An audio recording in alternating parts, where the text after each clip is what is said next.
salut les turfeuses, salut les turfeurs, bienvenue pour un nouveau pronostic de Benoît Requin. Merci pour vos likes, pour vos commentaires, n'hésitez pas à vous abonner pour recevoir tous mes pronostics tous les jours et pour accéder à tous mes tickets pour la course du Quintet, rendez-vous directement en description de la vidéo. Ok, place au pronostic du Quintet du mardi 7 juin, direction Vichy pour le prix du Vivarais. Trot attelé, 2150 mètres, 13 partants, réunion 1, course 4, indice de confiance 2 sur 5.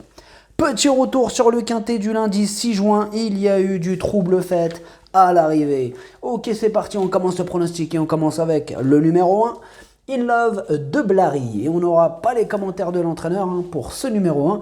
Je ne l'ai pas retenu dans mon pronostic, ce numéro 1. Par contre, il est à l'arrière de ma petite liste des possibles casseurs de tickets repérés. On passe au numéro 2, Isla Mujeres. Et on écoute Jérémy Gaston Van Eekhout. Isla Mujeres avait décompressé après sa deuxième place en début de saison à Caen. Après une rentrée discrète, elle a couru en progrès, elle va apprécier ce parcours et a hérité d'un très bon numéro. Afin de mettre tous les atouts de notre côté, j'ai fait appel à Jean-Michel Bazir. Heart of Glass et Ibisquick sont de sérieux clients. Eh bien, ce numéro 2, bien sûr que je l'ai gardé et je l'ai mis assez haut, je l'ai mis en 3e position. On passe au numéro 3, Heart of Glass, et on écoute Vincent Martens. Heart of Glass est à reprendre. À Vincennes, il n'avait pu s'exprimer pour finir, puis dernièrement, il a été contrarié en début de parcours et n'a pu éviter la faute. Mardi, il bénéficie d'un engagement sur mesure. Il manque d'expérience à droite, mais il tourne bien à l'entraînement. La courte distance va l'avantager. Sa place est dans les 3 premiers. Bon, il est super chaud, Vincent Martens, avec son numéro 3. Je l'ai gardé très haut, moi aussi je suis super chaud avec ce numéro 3, je l'ai mis en 2e position. On passe au numéro 4, Ibisquick. Et on écoute Mike Esper. Ibisquick a très bien gagné en dernier lieu sur ce même parcours après un peu de repos. Je pense qu'il est mieux maintenant. Il peut aller devant comme attendre. Sachez par ailleurs qu'il est mieux sur les courtes distances, je compte sur lui. Bon alors ce numéro 4, c'est mon préféré, en plus il a hérité d'un excellent numéro. Il a une très très belle chance dans cette épreuve. On passe au numéro 5, Imhotep Madric, et on écoute Alexandre Buisson. Imhotep Madric est en manque de réussite. Dernièrement, pour ses débuts aux montées, il aurait pu s'imposer, s'il n'avait pas été contrarié par le rythme cassé dans la montée. Précédemment, son partenaire a cru à un faux départ. Il est très bien physiquement, le 5 est idéal, il faut juste faire attention dans les premiers mètres, il a la pointure. Oui, encore faudra-t-il qu'il reste au trot, ce numéro 5 que j'ai gardé en 4e position. Bon, c'est vrai que lui aussi il a hérité d'un excellent numéro, donc attention. Donc je l'ai mis en 4e position, je crois que je vais le dire, c'est bon. On passe au numéro 6, Ice-T, on écoute Laurent Michel David. Ice-T vient de bien courir dans un bon lot. Ce n'était pas facile pour une rentrée, et en plus à Vincennes, où il a un peu de mal. Il va monter là-dessus, il va se plaire à main droite, il a besoin d'un bon parcours, cela sera peut-être dur de gagner, mais il peut être 3e ou 4e avec l'aide d'un déroulement de course favorable. Moi ce numéro 6 je l'ai gardé, mais plus en bout de combinaison. On passe...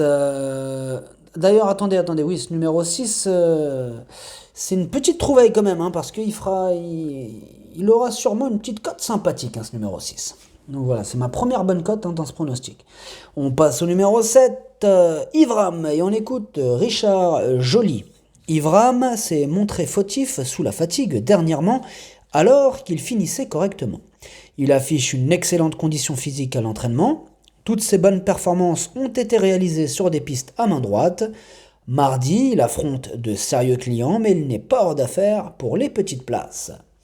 Eh bien, ce numéro 7, je ne l'ai pas retenu dans mon pronostic. Par contre, c'est mon cheval de complément en cas de non partant.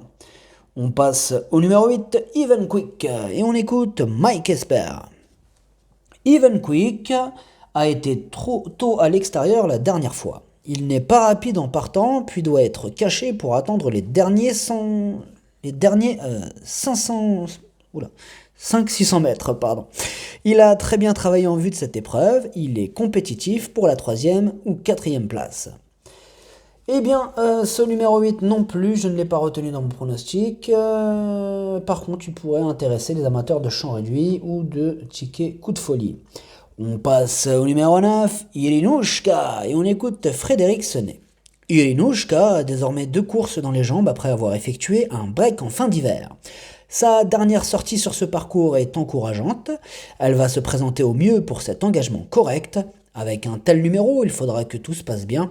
Elle semble barrée par quelques rivaux, mais une petite place reste à sa portée. Bien, ce numéro 9, je l'ai gardé et je l'ai mis en bout de combinaison. Et attention, il pourrait avoir une petite cote sympathique, ce numéro 9. Donc, moi, il me plaît bien. Il me plaît bien ce numéro 9. Il peut créer la surprise.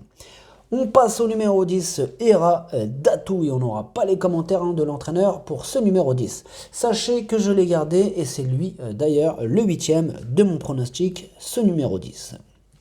On passe au numéro 11, Hakim Deschamps, et on écoute Pierre Callier. Hakim Deschamps a beaucoup de mal à s'élancer au trot. Aussi, je le remets derrière l'autostart. Il n'a pas réalisé de véritable parcours depuis un moment, de ce fait, il risque de manquer un peu. L'objectif est de lui faire tracer un parcours propre et pouvoir juger sa forme actuelle. C'est un bon élément, il peut être vu en fin de combinaison. Eh bien, ce numéro 11, je ne l'ai pas retenu, par contre il est quand même en tête de ma petite liste des possibles casseurs de tickets repérés. On passe au numéro 12, Isola Farnèse, et on écoute Jérôme Dubreuil. Isola Farnèse est bien. Je craignais de la déférer et qu'elle ne passe pas à l'amble, mais elle m'a pleinement rassuré de ce côté-là dernièrement sur cette piste. Elle affronte une opposition de qualité, cela dit, elle va évoluer sur la montante, ici elle peut au moins prétendre à une place. Et ce numéro 12 non plus, je ne l'ai pas retenu dans mon pronostic. Par contre, c'est mon deuxième cheval de complément en cas de non partant. On passe au numéro 13, Into the Mystic, et on écoute Guillaume Richard Huguet. Into the Mystic est un bon cheval, sérieux. Il l'a bien fait en dernier lieu. Il n'est pas sur sa distance, a l'inconvénient de s'élancer en seconde ligne et d'affronter de bons éléments en première ligne. C'est un peu une course intermédiaire avant un bel engagement le 24 juin à Vincennes. Cela dit, il va défendre ses chances, il est vraiment très bien. Eh bien, ce numéro 13, malgré ce numéro et malgré qu'il ne soit pas sur sa distance, je l'ai quand même gardé. Je l'ai mis en 5e position. Le pronostic, ça donne 4, 3, 2, 5, 13, 6, 9. Merci d'avoir suivi cette vidéo. N'hésitez pas à vous abonner pour recevoir tous mes pronostics tous les jours et pour accéder à tous mes tickets pour la course du Quintet. Rendez-vous directement en description de la vidéo. À jouer avec modération. Bonne chance. Chopez-le-moi. Ciao.